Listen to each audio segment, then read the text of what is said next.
নমস্কার, কলিস কিচেনে সবাইকে স্বাগত জানাচ্ছি। আজ মশলা ভরা বেগুন বানাচ্ছি।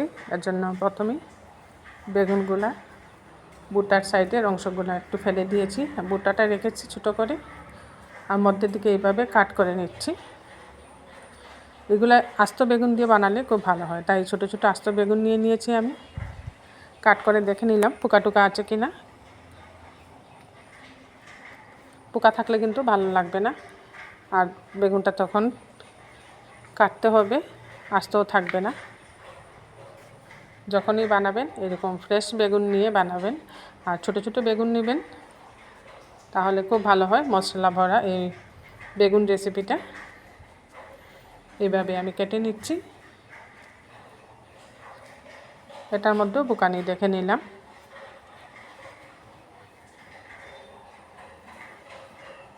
বোটার সাইডের অংশগুলো এইভাবে কেটে ফেলে দিতে হবে।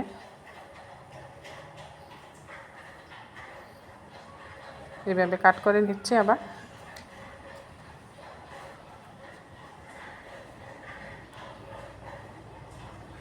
এইভাবে 3টে বেগুন আমি আপনাদের কাটি করে দেখিয়ে দিলাম। সবগুলো আমি এভাবে কেটে নিচ্ছি। আর যে জলে বেগুনটা ডুবিয়ে রেখেছি এর মধ্যে সামান্য লবণ দিয়ে দিলাম, এতে করে বেগুনের মধ্যে লবণটাও ঢুকবে আর বেগুনটাও একটু সফট হবে। এখানে একটা মশলা বানিয়ে নিচ্ছি। প্রথমে ভাজা চিনেবাদাম নিয়ে নিলাম একটা মিক্সিং জারের মধ্যে। তারপর এখানে দিয়ে দিচ্ছি কাঁচা লঙ্কা, কয়েক কোয়া রসুন। এই মশলাটাই বেগুনের মধ্যে পরে বানাবো। দিচ্ছি সামান্য হলুদ, সামান্য জিরে গুঁড়া, ধনে গুঁড়া, সামান্য লাল লঙ্কার গুঁড়াও দিয়ে দিলাম এর মধ্যে, সামান্য গরম মশলা দিয়েছি। আর দিয়েছি এখানে নারকেল, এটা শুকনো নারকেলটা কুড়িয়ে নিয়েছি আমি। এখানে 2 চামচের মতো নারকেল গুঁড়া দিয়েছি। পরিমাণ মতো লবণটাও দিয়ে দিলাম। মিক্সির মধ্যে এইভাবে একটা মশলা বানিয়ে নিয়েছি। দেখুন, মশলাটা সম্পূর্ণরূপে পেস্ট না করে আধভাঙ্গা করে নিয়েছি। সামান্য সরষের তেল দিয়ে এবার মশলাটা খুব ভালো করে আমি মিশিয়ে নেব তেলের সাথে। এই মশলাটাই হচ্ছে রান্নার মেন ইনগ্রেডিয়েন্টস।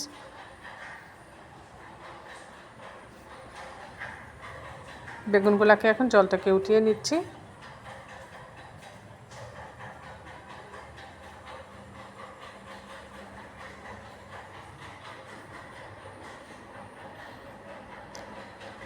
সবগুলা বেগুন এইভাবে জল থেকে চিপে চিপে উঠিয়ে নিচ্ছি।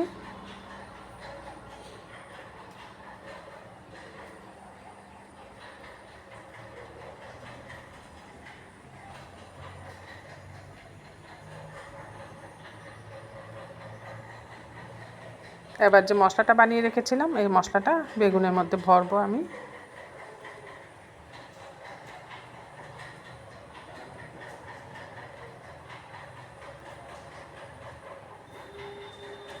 মশলাটা অল্প অল্প করে খুব সাবধানে বেগুনের মধ্যে ভরতে হবে।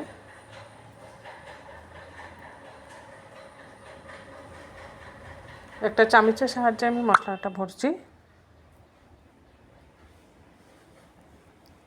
চামচ দিয়ে এইভাবে ঠেসে ঠেসে ভরতে হবে সব দিকে।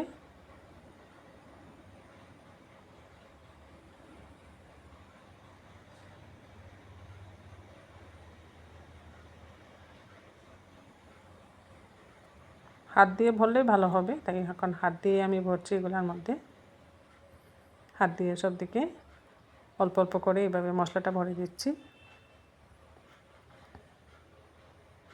এবার চেপে চেপে এক্সট্রা যে মশলাটা এগুলো বের করে নিতে হবে।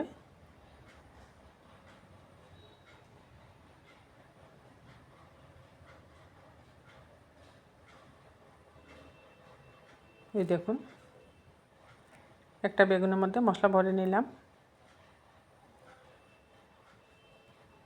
আর একটা বেগুনের মধ্যে ভরে আপনাদেরকে দেখিয়ে দিচ্ছি কী করে মশলাটা ভরতে হবে।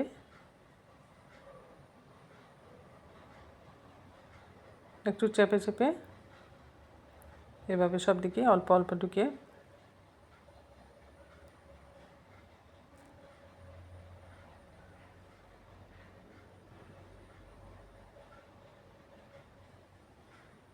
এটাকেও চেপে চেপে এক্সট্রা মশলাটা আমি বের করে নিচ্ছি।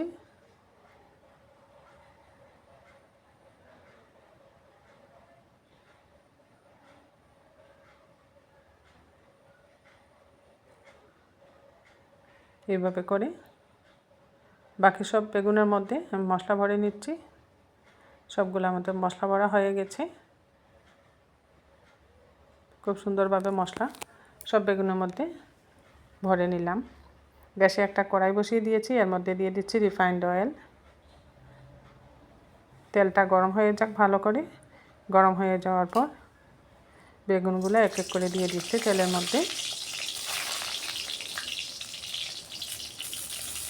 আমি একটু হালকা ভেজে নেব বেগুন। আপনারা ইচ্ছে করলে এটা না ভেজেও বানাতে পারেন। দুই রকম পদ্ধতিতেই এটা বানানো যায়। বেগুনটা না ভেজেও বানানো যায়, আর এইভাবে মশলা ভরে বেগুনটাকে একটু হালকা ভেজেও বানানো যায়।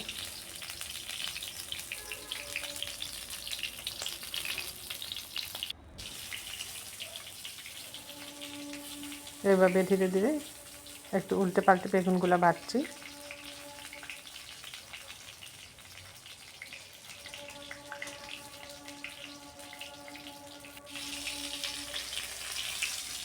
বেগুনগুলো ভাজা হয়ে গেছে, এখন একটা একটা করে এখন নামিয়ে নিচ্ছি।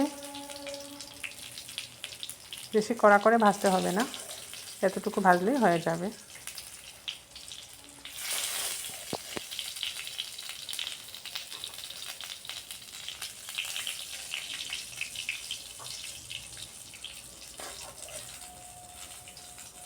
সবগুলা বেগুন উঠিয়ে নিলাম।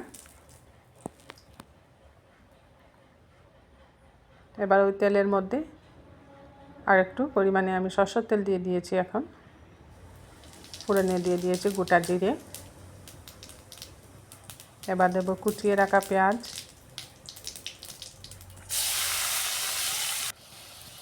সামান্য লবণ দিলাম, এতে করে পেঁয়াজটা ভাজবো, ভাজার সময় সফট হবে তাড়াতাড়ি। সামান্য হলুদের গুঁড়া দিয়ে দিলাম, দিচ্ছি জিরে গুঁড়া, আর লাগছে লাল লঙ্কার গুঁড়া। গুঁড়া মশলাগুলোও একসাথে পেঁয়াজের সাথে দিয়ে ভাজা ভাজা করে নিচ্ছি।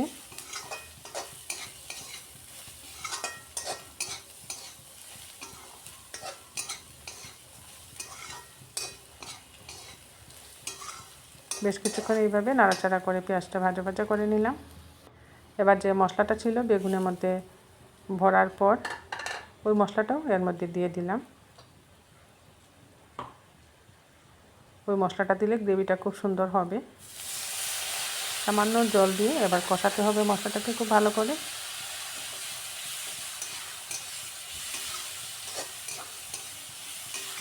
মশলা বড়াই বেগুনের রেসিপিটা আপনাদের ভালো লাগলে বানিয়ে খাবেন, কমেন্টে অবশ্যই জানাবেন এর টেস্টটা কীরকম হলো। আর যারা এই রেসিপিটা ফেসবুক থেকে দেখছেন, ফেসবুক পেজটা ফলো করে নেবেন। আর যারা এখনও আমার চ্যানেলটা সাবস্ক্রাইব করেননি, সাবস্ক্রাইব করার অনুরোধ করছি। মশলাটা কষানো হয়ে গেছে, মশলা থেকে তেল ছেড়ে আসছে। এবার কালারের জন্য এখানে 1 চামচ কাশ্মীরি লাল লঙ্কার গুঁড়াটা দিয়ে দিয়েছি।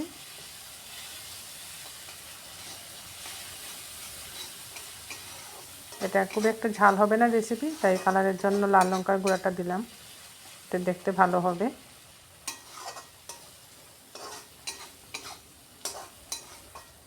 আরও কিছুক্ষণ এটাকে আমি কষিয়ে নিলাম। এবার ঢাকা দিয়ে রাখছি, 2-3 মিনিট ঢাকা দিয়ে রাখবো।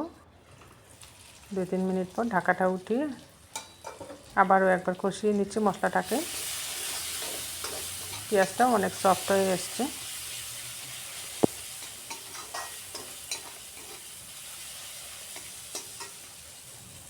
মশলা কষানোর এই পর্যায়ে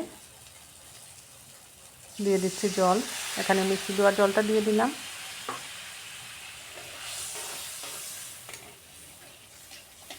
জলটা দিয়ে খুব ভালো করে নাড়াচাড়া করে কিছুক্ষণ ফুটিয়ে নিতে হবে।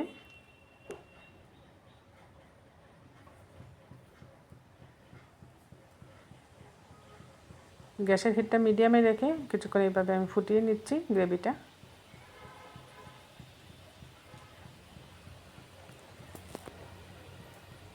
এই পর্যায়ে ভেজে রাখা বেগুনগুলো দিয়ে দিচ্ছি এক এক করে।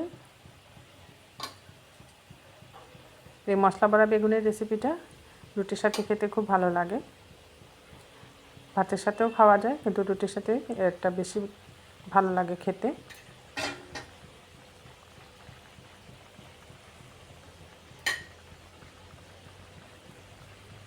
এক এক করে সব বেগুনগুলো দিয়ে দিচ্ছি। বেগুনগুলো দিয়ে হালকা হাতে একটু নাড়াচাড়া করে দিচ্ছি।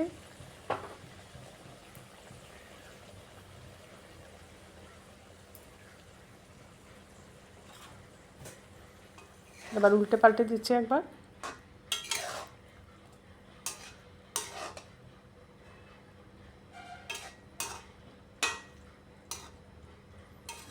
ভাজার সময় বেগুনটা অর্ধেক সিদ্ধ হয়ে গেছে। বেগুনগুলো যেহেতু একদম কচি বেগুন,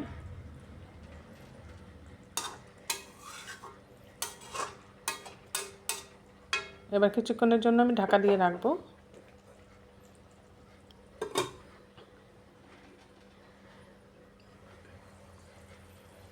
কিছুক্ষণ পর ঢাকাটা উঠিয়ে আবারও একবার ধীরে ধীরে উল্টে পাল্টে দিচ্ছি বেগুনগুলো। বুটটার দিকে একটু শক্ত রয়েছে এখনো, এমনিতে সিদ্ধ হয়ে গেছে বেগুনটা।